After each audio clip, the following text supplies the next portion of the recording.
किसके दो पंख लेके उड़ा चला जाए रे, जहाँ नहीं जाना था ये वही चला हाय रे। उम्र का ये ताना बाना समझ न पाए रे, जुबान पे जो मोह माया नमक लगाए रे, के देखे न भाले न जाने न दाए रे, दिशाहारा केमन बोका मुंटा रे। Good morning. তো এখন বাজে হচ্ছে ভোর 5:30 আর আমি এই আমাদের হোটেল থেকে ব্যালকনিতে এসে দাঁড়িয়েছি আর নদীর আওয়াজ শুনছি। এখন অবধি কেউ ঘুম থেকে ওঠেনি, আমি ঘুম থেকে উঠে পড়েছি তাড়াতাড়ি, কারণ আজকে আমার আর জিতের এলিফ্যান্ট রাইড করতে যাওয়ার আছে। 7:30 থেকে শুরু, আর কিন্তু আমাদের 6:30টার সময় বেরিয়ে পড়তে হবে, কারণ একটু আগে রিপোর্ট করতে হয় আর কি। তো সেই জন্য আমি একটু তাড়াতাড়ি উঠে পড়েছি। তো ভোরবেলায় আরও শান্ত নিস্তব্ধ চারদিকে, দূর থেকে একটা অজানা একটা পাখির আওয়াজ শুনতে পেলাম। জানি না ওটা মানে কোন পাখির ডাক, ময়ূরেরও হতে পারে, আমার ময়ূরের ডাক খুব বেশি চেনা নেই, হতেও পারে, এবারে অন্য কোনো পাখিও হতে পারে, বাট অচেনা কোনো পাখির ডাক শুনলাম।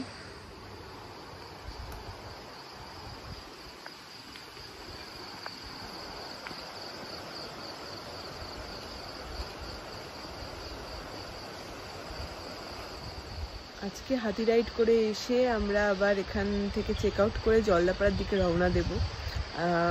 তবে আমি এই রিসর্টটাকে খুব মিস করবো। এই রিসর্টটা আমাদের প্রত্যেকেরই খুব পছন্দ হয়েছিল।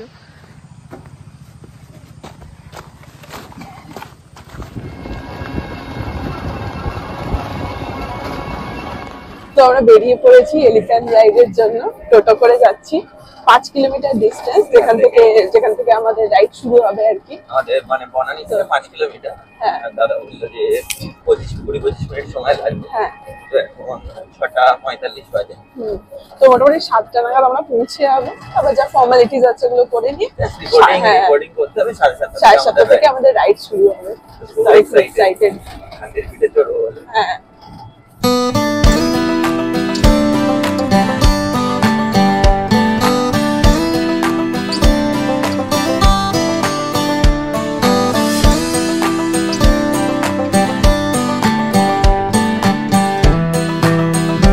পৌঁছে গেছি ধূপঝোড়া এলিফ্যান্ট ক্যাম্পে। এবারে রিপোর্টিং টাইম। জিৎ রিপোর্টিং করতে যাচ্ছে, রিপোর্টিং করে তারপর আমরা হাতির পিঠে চলবো।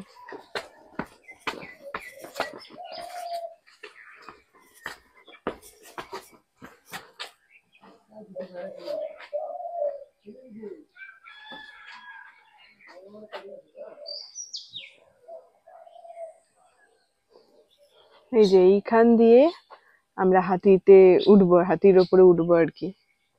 এখানে সিঁড়ি আছে। সিঁড়ি আছে ওইদিকে, ওইদিক দিয়ে। এখানে কি করে হলো আমাদের রিপোর্টিং এর পরে আমরা এখানে ওয়েট করছি। রিপোর্টিং এ বেশি কিছু করতে হয়নি, জাস্ট আমাদের যে বুকিংটা ছিল সেটার স্লিপটা যে কপিটা জমা দিলাম, আর দুজনের আধার কার্ডের কি বলে ফটোকপি জমা দিলাম, ওরা জাস্ট লিখে নিল। আর এক্সট্রা কোনো প্রাইস লাগলো? আর যেহেতু আমরা টোটো করে এসেছি বা টোটো বা গাড়ি করে আসলে 50 টাকা পার্কিং এর জন্য দিতে হয়। তো সেটাই জাস্ট একটা এখানে ক্যাশ দিতে লাগলো, আর কিছু দিতে লাগলো না। তো এখানে আমরা ওয়েট করছি। 6:30টার হাতির দলটা গেছে, 7:30টায় আসবে, তারপর আমাদেরটা শুরু হবে। আর এখানে পেছনে দেখছি ছোট ছোট কটেজ করা আছে, মনে হয় থাকার জন্য দেওয়া হয়, বেশ ভালো। আর ওইখানে দেখলাম দুখানা হাতি আছে, ঘাস খাচ্ছে। হ্যাঁ, বলছি অনেকগুলো হাতিই গেছে চারপাশে। তো আরেকটা জিনিস দেখাই, এই যে এটা হচ্ছে গাছবাড়ি, ধূপঝড়িয়া গাছবাড়ি। এটার নাম খুব শুনেছি, দেখলাম আর কি। ট্রি হাউস, এবং গাছের ওপরে এরকম বাড়ি মতো করা আছে, খুব সুন্দর। ট্রি হাউসে থাকারও খুব ইচ্ছে আছে, কোনোদিন থাকবো।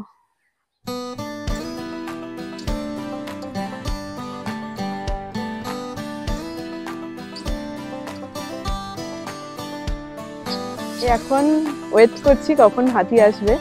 তো এখন একটু ছবি টবি তুলবো। চারপাশে ওয়েদারটা বেশ মেঘলা মেঘলা হয়ে আছে, ভালো লাগছে বেশ। রাখুন বসে আছে। না ওই যে হাতি আসছে, আগে আগের রাইড কমপ্লিট করে হাতিগুলো আসছে, এবারে আমাদের রাইড শুরু হবে। ও কোথায় যাবো? ওইদিকে পেছনে পেছনে।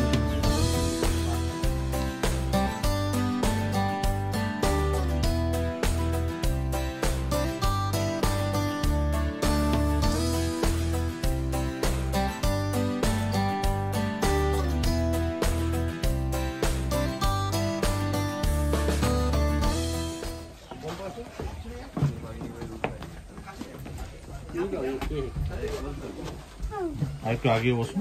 এগিয়ে বাস। তো আমরা হাতির পিঠে চড়ে গেছি। এখন আমরা সাফারি স্টার্ট হবে, বাকিটাও উঠছে। হাতি আর দুলছে পুরো কি চালে। বাপরে বাপ, কোনটা ধরে রাখছি? কোনটা ধরে রাখছি? জানি না, পশু টশু হলে কত কি ক্লিপ নিতে পারবো। হ্যাঁ বল। হাতি হাতি দুধ খাচ্ছিল, এই যে বাচ্চা হাতিটা।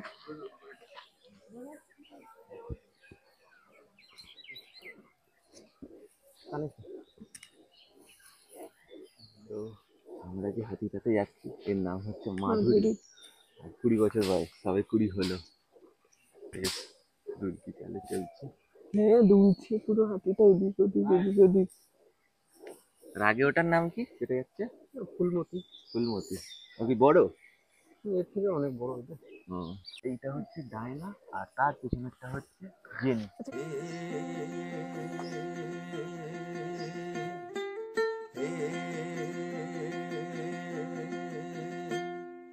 कागज के दो पंख लेके उड़ा चल जाएंगे, जहाँ नहीं जाना था वही चला आएंगे, उम्र का ये ताना बाना একদম লাইফ টাইম এক্সপিরিয়েন্স হচ্ছে, অসাধারণ লাগছে। কেমন লাগছে তোর? দারুণ দারুণ এক্সপিরিয়েন্স হচ্ছে এটা, মানে আসলে একদম লাইফ নতুন নতুন এক্সপিরিয়েন্স। তো মানে প্রথম একটু ভয় লাগছিল কিভাবে উঠবো কিভাবে যাব, বাট একবার বসে পড়লে পুরো রিদেমে চলে যাচ্ছে। চুপ চুপ চুপ। এই যে এই আওয়াজটা হচ্ছে শুনে মনে হচ্ছে ঘন্টা বাজছে, তাও বলছে না, এটা পোকার ডাক, ঝিঝি পোকার ডাক জঙ্গলের। নামছি আমরা একটা ঢালু জায়গায়, সাবধানে ধরে বসতে হচ্ছে, ফোনটা ধরে আছি, ভয় লাগছে।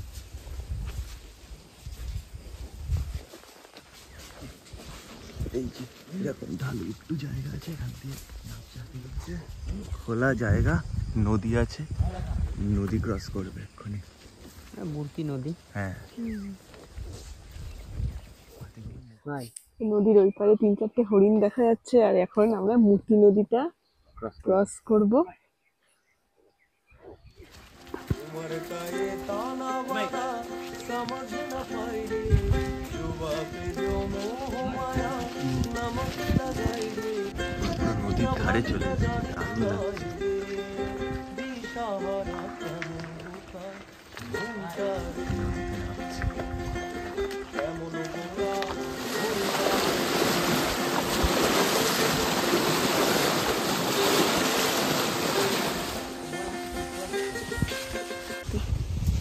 এখানে হরিণ আছে একটা।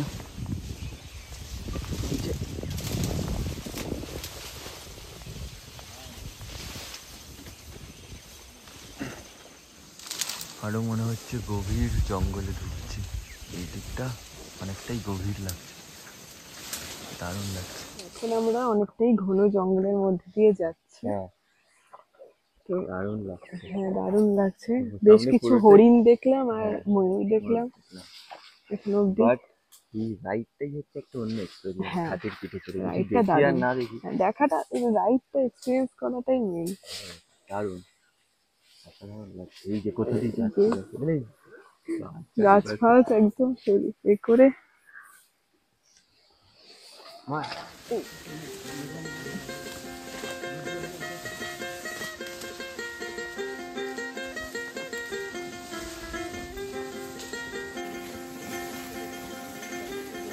আবার নিচের দিকে নামছি, হাতিগুলো কিরকম উঁচু নিচে উঠে যাচ্ছে। পেছনে ওই আওয়াজ, সেলফি হাতির সাথে।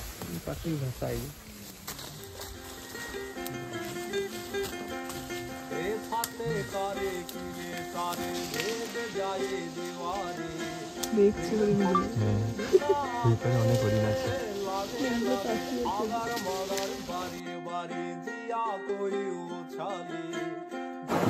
আমরা আবার রিটার্ন নদী ক্রস করে ওই পারে যাচ্ছি। তারপর এখন বোধহয় ব্যাক করা হ্যাঁ, হয়ে এসছে আমাদের সাফারি প্রায়। আর এই সাফারিটার একটা সবচেয়ে বড় অ্যাডভান্টেজ হচ্ছে যে আমাদের সিটিং পশ্চারটা দেখো আমরা কিভাবে বসে আছি। এটার জন্যই অ্যাকচুয়ালি এই সাফারিটা বুক করেছি। জলদাপাড়াতেও ছিল, কিন্তু জলদাপাড়াতে খাটির পিঠের ওপর একটা মানে স্ট্রাকচার করে খাঁচা করে ওখানে 4 জন করে নিয়ে যায়, বাট এটাতে একটা হাঁটিতে 2 জন, ঠিক আছে। সুবিধা, আর এটা সেফও, মানে তুমি সোজাভাবে বসে আছো দড়ি ধরে, হাতি উঠছে নামছে, ওইভাবে তুমি ব্যালেন্স করতে পারবে নিজেকে।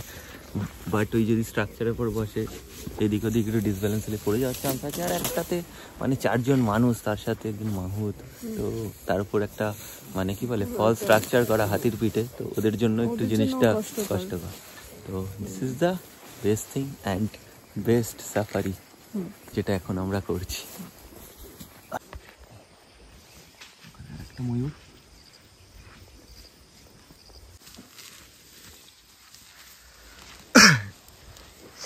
আমাদের জার্নি এন্ডের দিকে, আমরা আর 5-10 মিনিটেই পৌঁছে যাব যেখান থেকে আমরা এসেছিলাম। তো দারুণ এক্সপিরিয়েন্স হলো একটা, তাই তো? আমরা পৌঁছেই গেছি, এবার আমাদেরকে নিয়ে যেতে হবে। আমরা ফিরে যাব হোটেলে, হোটেল থেকেও চেক আউট আছে। তারপর বেচারার খিদে পেয়ে গেছে, ডাইনার বাচ্চা ওটা, কিন্তু ওর খিদে লেগে গেছে। থ্যাংক ইউ মাধুরী। তো আমরা এই জাস্ট এলিফ্যান্ট রাইড করে এলাম, তো আমার খুবই ভালো লেগেছে রাইডটা। আর বাচ্চা হাতিটা তো এত কিউট, তবে মেবি ও ট্রেন্ড নয় বলে ওর সাথে ছবি তোলা বা ওর সাথে ইন্টারঅ্যাক্ট করতে দিচ্ছে না, যেহেতু হাতিটা ট্রেন্ড নয়, বাচ্চাটা ট্রেন্ড নয়। এবারে বলা যায় না, যতই হোক এরা ওয়াইল্ড অ্যানিমাল, তো সেই জন্য ওরা ধাক্কা মারলে লাগবে। তবে হ্যাঁ, বাচ্চাটা খুব ছোট সাইজ, কি এমন লাগতো, মেবি হয়তো ওদের গায়ে অনেক জোর, সেই জন্য এরা বারণ করছে। বাচ্চার জন্য অনেক সময় মারা ট্রিগার্ড হয়ে যায়। হ্যাঁ, তো সেই জন্য বাচ্চাটাকে অতটা এগো, তবে ওদের গায়ে হাত দেওয়া যাচ্ছে, সুন্দর, খুব ফ্রেন্ডলি। হ্যাঁ, কালকে সন্ধ্যেবেলা যেটা আমি এসেছিলাম, আমরা এসেছিলাম টি গার্ডেন, ওই টি গার্ডেনেই আজকে সকালে আবার এলাম। কালকে তো ভালো করে দেখাতে পারিনি, এখন দেখাচ্ছি। এটাই সেই বাতাবাড়ি টি গার্ডেন, টাটার হ্যাঁ, বাতাবাড়ি টাটা টি গার্ডেন। তো দেখো কি সুন্দর, অনেকটা জায়গা জুড়ে।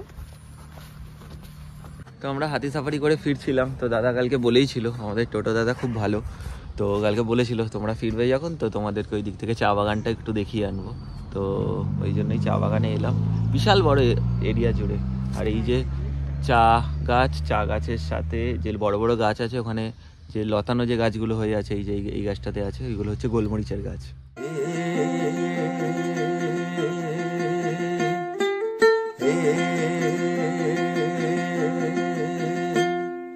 कागज के 2 पंख लेके उड़ा चला जाएंगे, जहाँ नहीं जाना था वही चला जाएंगे। তো এখন আমরা এবার এই চা বাগান থেকে বেরিয়ে যাচ্ছি। অনেক কটা ছবি তুলে নিয়েছি, তো এখান থেকে বেরিয়ে এখন আমরা হোটেলে যাচ্ছি। এখন বাজে হচ্ছে কটা বাজে? 9টা বাজে। তো আমাদের 10টায় চেক আউট আছে, গিয়ে লাস্ট মোমেন্ট যা গোছানো রয়েছে গুছিয়ে আমাদের ব্রেকফাস্ট করে বেরিয়ে যেতে হবে। তো চলো, লেটস গো, যাওয়া যাক। আমরা চেক আউট করে এবারে যাব জলদাপাড়ার দিকে। ব্রেকফাস্ট হয়ে গেছে আমাদের, তো সব বিলিং ফিলিং যা বাকি ছিল আমরা মিটিয়ে ফেলেছি। এবারে জাস্ট গাড়িটা এলেই আমরা উঠে পড়বো। কিন্তু যাওয়ার আগে মন মানে না, তাই শেষবারের মতো মূর্তি নদী দেখতে চলে এলাম। এখানে বসে মানে শুধুই সময় কেটে যাবে, অসাধারণ নদীটা, অসাধারণ।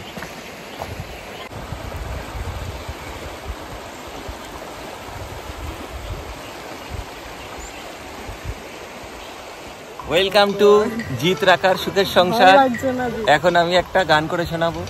ও নদী রে, একটি কথা শুধাই শুধু তোমারে, বলো কোথায় তোমার দেশ, তোমার নেই কি চলার শেষ। ও নদী রে। ধন্যবাদ দেখার জন্য, লাইক সাবস্ক্রাইব। ওটা বাচ্চাদের রে। এটা কি করছে এখন যাওয়ার আগে? এই দেখো বাচ্চাদের খেলার জায়গায় এই দুটো আদ্দামড়া মেয়ে কি করছে? হ্যাঁ না আমি কেন বসতে পারবো না।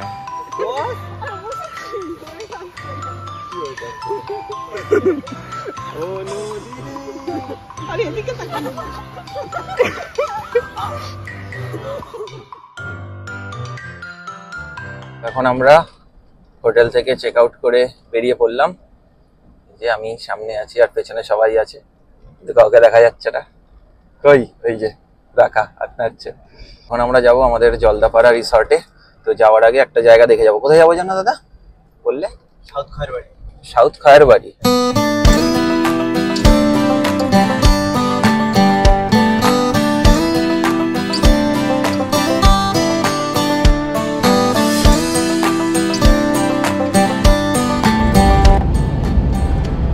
জলঢাকা নদীর ব্রিজ, নিচ দিয়ে জলঢাকা নদী চলে যাচ্ছে।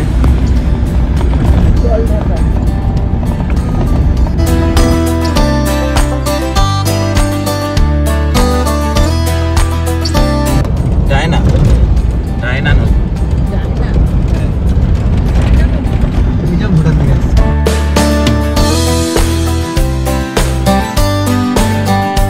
আমাদের গাড়িটা এখন একদম জঙ্গলের ভেতর দিয়ে যাচ্ছে, দেখতে পাচ্ছ তোমরা পেছনে সরু রাস্তা, দুপাশে ঘন জঙ্গল। দেখো পুরো ঘন জঙ্গল। এটাও একটা আমাদের কার সাফারি টাইপের হয়ে যাচ্ছে।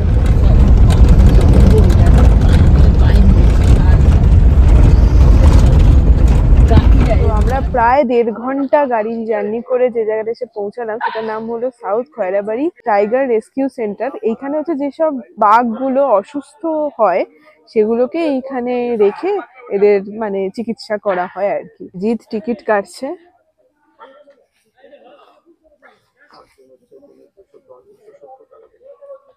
এন্ট্রি ফি হচ্ছে পার পার্সন 30 রুপিস।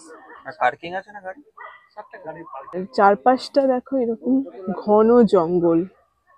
তো এখানে যেটা বললো যে কিছুটা রাস্তা এখানে টোটো করে 1/2 কিলোমিটার যেতে হবে, তারপর ওখান থেকে গেটের মুখ থেকে আবার 1 কিলোমিটার হাঁটতে হবে।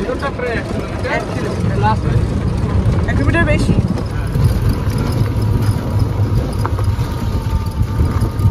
প্রথম একটা ভাঙা খাঁচা পাবেন, দ্বিতীয় খাঁচা লেপার্ড গেস্ট রয়্যাল বেঙ্গলের একটা বড় ট্যাটু বানানো আছে। তো আমরা গেট দিয়ে ঢুকে পড়েছি। তো এখানে টোটোওয়ালা যেটা বললেন যে এটা অসুস্থ ঠিক নয়, মানে এই বাঘেরা মানুষ খেয়েছে আর কি এক সময়, তো এদের মুখ থেকে মানুষের মানে রক্তের স্বাদটা মেটানোর জন্যই, যাতে ওই জিনিসটা চলে যায় সেই জন্যই ওদেরকে এখানে রাখা হয়।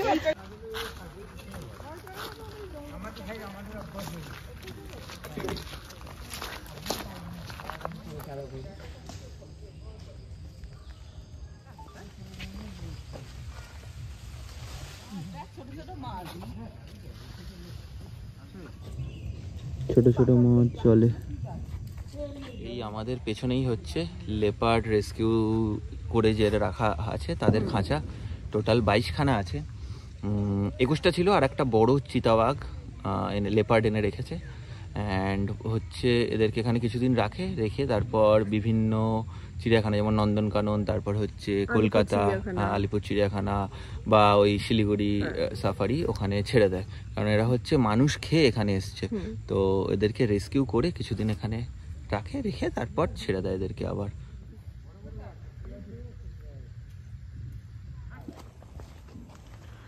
ওই যে ভেতরে ব্যারিকেডের ভেতরে আছে, হাঁটাচলা করছে। তো আমরা 3-4টে লেপার্ড দেখতে পেলাম। কেউ মানে দূর থেকেই দেখতে পেয়েছি যে শুয়ে আছে, কেউ কেউ বসে আছে, ঘরে পাইচারি করছে।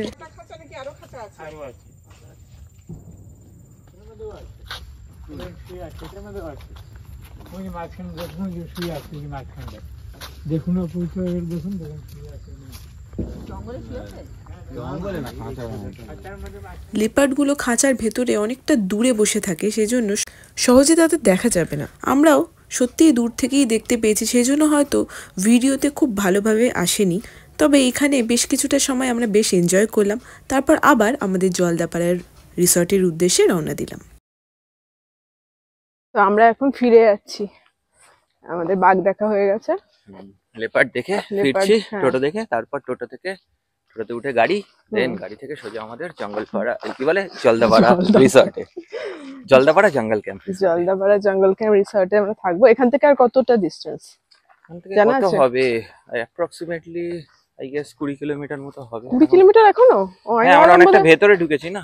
আমি ভাবলাম 20 কিলোমিটার হবে। জলদাপাড়া রিসর্টটা এসে পৌঁছেছি। এবারে আমরা একটু লাঞ্চ করতে যাবো, এদের নিজস্ব রেস্টুরেন্ট আছে, সেখানেই আমরা লাঞ্চ করব। লাঞ্চটা তাড়াতাড়ি আগে করে নিই, কারণ অনেকটাই লেট হয়ে গেছে, 2:30 বাজে। আমাদের সবারই খিদে পেয়ে গেছে, দেখা যাক কি খাওয়ার দাওয়ার আছে। এই হলো আমাদের জলদাপাড়া জঙ্গল ক্যাম্প। এই রিসর্টটায় আমরা আগামী 2 দিন থাকবো। এখান থেকেই আমরা কিছু জঙ্গল সাফারি আর সাইট সিইংও করতে যাব। রিসর্টের পাশেই ছিল এদের নিজস্ব রেস্টুরেন্ট, নাম হচ্ছে অরণ্য। অরণ্যর খাবার দাবার কিন্তু আমাদের খারাপ লাগেনি। হাইওয়ের পাশেই একদম এই রেস্টুরেন্টটা, সেই জন্য সব রকম খাবারই পাওয়া যায়। রাতের দিকে বেশ রাশও থাকে, অনেক লোকজন আসে এখানে খেতে। আমরা সেদিন দুপুরে অনেক রকম খাবারই অর্ডার দিয়েছিলাম, তোমরা মোটামুটি দেখে নাও, আমি দেখিয়ে দিচ্ছি। আমরা এখন এই সন্ধ্যাবেলা একটু বাইরেটা ঘুরে দেখছি, বাইরে একটু ঘুরছি, কারণ সেরকম কিছু নয়, এখন 9টা বাজে, 9টা রাতই হয়ে গেছে। এখন এমনি বাইরে এমনি ঘোরাঘুরি করছি, সেরকম কিছু নেই বাইরে, যেহেতু এটা হাইওয়ের ওপরে, তো সেরকম এরিয়াটা একটু বড় সাজানো আছে চারদিকে, বড় এরিয়া জুড়ে। বেশ সামনে একটু পার্ক মতো আছে বাচ্চাদের, ওখানে একটা ওয়াচ টাওয়ারও আছে দেখছি। রিসর্টের ভেতরেই ছোট্ট একটা পার্ক মতো আছে, এবং এই প্যাসেজ বরাবর পরপর অনেকগুলো কটেজ আছে। সেই সময় ম্যাক্সিমাম কটেজই প্রায় ফাঁকা ছিল। রিসর্টে বোধহয় আমরাই কজন ছিলাম। এখানে একটা এরকম বসার জায়গা মতো আছে, সেখানে ছোট্ট একটা কাঠের আলমারি আছে, তাতে আছে রকমারি কিছু পুরনো বই। তো সেই সবই দেখতে দেখতে আমরা এই সন্ধেটা কাটিয়ে দিলাম। ডুয়ার সিরিজের আরও 2টো ব্লগ আসবে, এবং সেই 2টো ব্লগ বেশ ইন্টারেস্টিং হতে চলেছে, তাই তোমরা সঙ্গে থেকো। আর এই ভিডিওটা কেমন লাগলো সেটা জানাতে ভুলো না।